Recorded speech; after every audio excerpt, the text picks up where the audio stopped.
Hey there, future millionaires. Welcome to Real Money Flow. Today, we're diving into the world of wealth creation using debt, with insights from the legendary financial guru, Robert Kiyosaki. Robert Kiyosaki's Rich Dad Poor Dad changed the game when it comes to building wealth.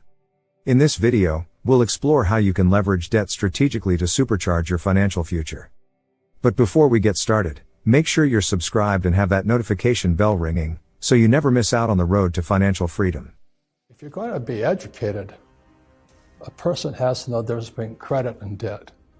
And that's why I'm mentioning the demographics, because the average person is not smart enough to handle that. All money today is credit. It doesn't exist. Credit is very simply the power to spend. That's all it is. So when you have a credit card, there's no money in that thing. They've just given you the power to spend. And the moment you spend it, you create debt. And then a debt is this contractual agreement that you'll pay it back. So in 2008, when the markets crashed, they also lowered the interest rates. I thought I died and went to heaven. That means I get my debt cheaper. Yeah. So when the markets crashed, my partners and I borrowed $300 million and we bought more property. Wow. And so 10 years later, we're now almost 600 million in debt. We just passed $500 million.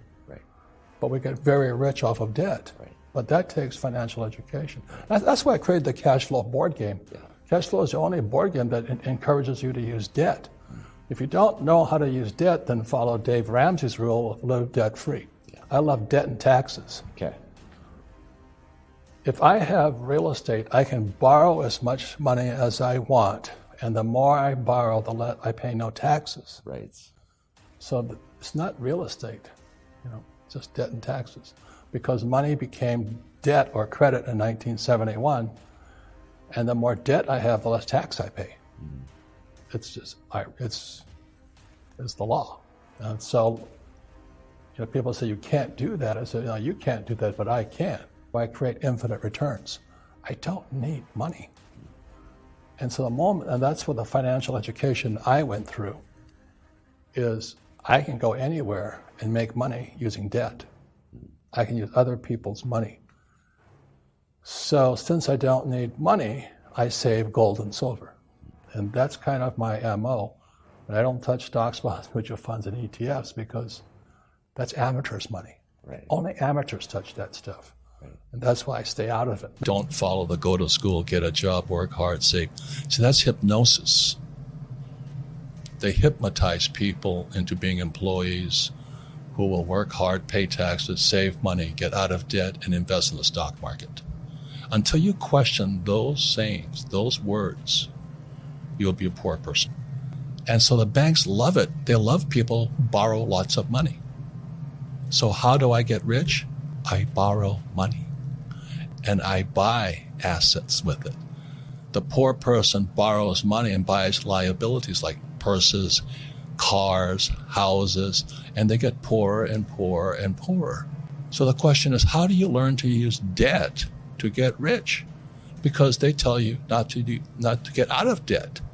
So all I'm saying to you is, if a person does not question what they've been taught, they will always be poor. They've been hypnotized into being poor. Then you put it in the stock market, in pensions, right? So let's say I put $100 in a pension plan. When do I get that money back? This is why I think, this is why I work, this is why I teach. You have to question what they're teaching you. So I put my money in a pension. I might not ever get it back because they could lose it. So the question I always say is, well, when do I get my money back? And the average person has been hypnotized. Go to school, get a job, work hard, save money, and invest in a pension, and you never get your money back. The whole thing was designed to keep you poor.